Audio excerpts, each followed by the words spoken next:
Hello বন্ধুরা, আশা করি তোমরা সবাই ভালো আছো এবং সুস্থ আছো। আজকে তোমাদের কাছে অ্যানিমেটেড সিসির ওপর একটা টপিক নিয়ে এসেছি, যে অ্যানিমেশন দিয়ে পড়াশোনা শেখানো যায় কিভাবে।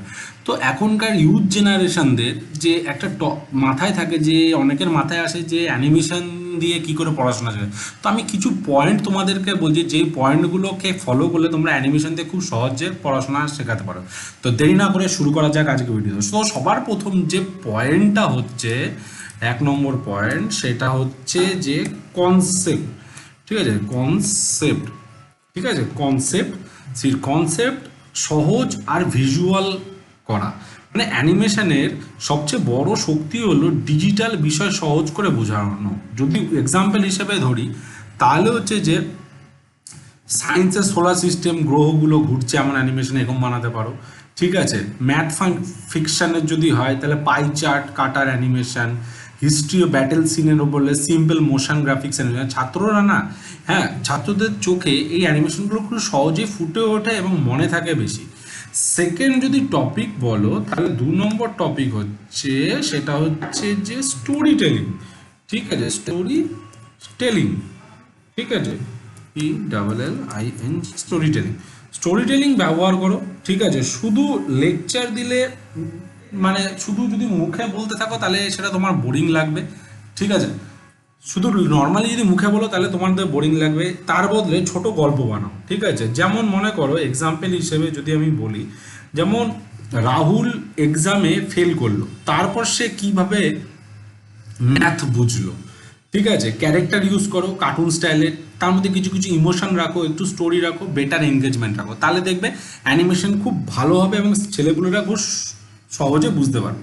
3 নম্বর যদি টপিক বলো, তাহলে হচ্ছে সিম্পল 2D অ্যানিমেশন, মানে সিম্পল, ঠিক আছে, সিম্পল 2D অ্যানিমেশন। ঠিক আছে, অ্যানিমেশন, ওকে।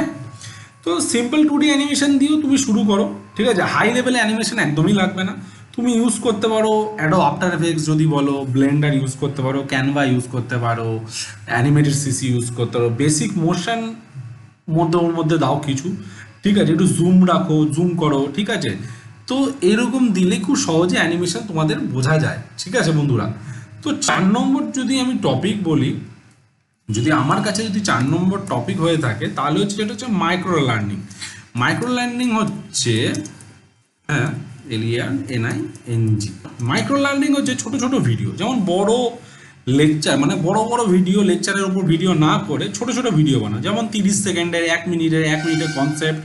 ঠিক, হোয়াট ইজ গ্র্যাভিটি, এরকম টাইটেল দাও। ঠিক আছে, তার মধ্যে ফাংশন 60 সেকেন্ডসের ভিডিও রাখো। তো এগুলো ইউটিউব এবং শর্টসের জন্য খুব কাজে লাগে। ঠিক আছে বন্ধুরা, এইবার আমার কাছে 5 নম্বর যে টপিকটা, আমার কাছে যেটা হয়েছে, যে 5 নম্বর যেটা মনে হয়েছে, এটা হচ্ছে ভয়েস, হ্যাঁ, প্লাস সাবটাইটেল। ঠিক আছে, যে প্লাস সাবটাইটেল, SUBTITLE, সাবটাইটেল ব্যবহার করো। ভয়েস এবং সাবটাইটেল খুব ইউজ করো। ক্লিয়ার ভয়েস রাখো, বাংলা রাখতে পারো, ইংরেজি রাখতে পারো। ডিফারেন্স অডিয়েন্সের জন্য খুব এলিজেবল। যদি আরও তোমরা কোনো যদি ল্যাঙ্গুয়েজ জানো, সেই ধরনের সাবটাইটেল ইউজ করো, তাহলে কি বিভিন্ন ল্যাঙ্গুয়েজে, বিভিন্ন ভাষার লোকেরা এটা ইউজ শিখতে পারবে। ঠিক আছে, বুঝতে পেরেছো বন্ধুরা? তো 6 নম্বর যদি আমার কাছে টপিক মনে হয়ে থাকে, আমার কাছে 6 নম্বর টপিক যেটা মনে হয়েছে, রিয়েল লাইফ এক্সাম্পল। এক্সাম্পল যোগ করতে পারো, রিয়েল লাইফে এক্সাম্পল যোগ, যেমন মনে করো অ্যানিমেশন এবং রিয়েল লাইফ কানেক্ট করলে খুব ভালো একটা ভিডিও তৈরি হয়। যেমন মনে করো প্রফিট অ্যান্ড লস, শপের দোকানের এক্সাম্পল, ঠিক আছে, ফিজিক্সের ক্রিকেট বল এক্সাম্পল। ঠিক আছে, তো এই ধরনের জিনিস তুমি ইউজ করতে পারো। ঠিক আছে, আরেকটা জিনিস টপিক যেটা আমার মনে হয়, সেটা হচ্ছে যে 7 নম্বর। 7 নম্বর যেটা টপিক মনে হয়, সেটা হচ্ছে এঙ্গেজমেন্ট। ঠিক আছে, এঙ্গেজমেন্ট। ঠিক আছে, GAGMENT, এঙ্গেজমেন্ট। ঠিক আছে, এঙ্গেজমেন্ট মানে হচ্ছে একটু গল্পের মধ্যে না কিছুটা সাসপেন্স রাখো, মানে খালি মনে হবে যে পরে আমার আরও জানলে যেটা মজাদার আসবে। মনে করো সাপোজ মনে করো এরকম গল্প রাখতে পারো যে বলটা বাউন্স খাওয়ার পরে বলটা ওর মাথায় লাগলো, কিন্তু সে মাথায় লাগার সাথে সাথে অজ্ঞান হলো, কিন্তু কেন অজ্ঞান হলো সেটা জানার জন্য তাকে হসপিটালে নিয়ে যাওয়া হলো।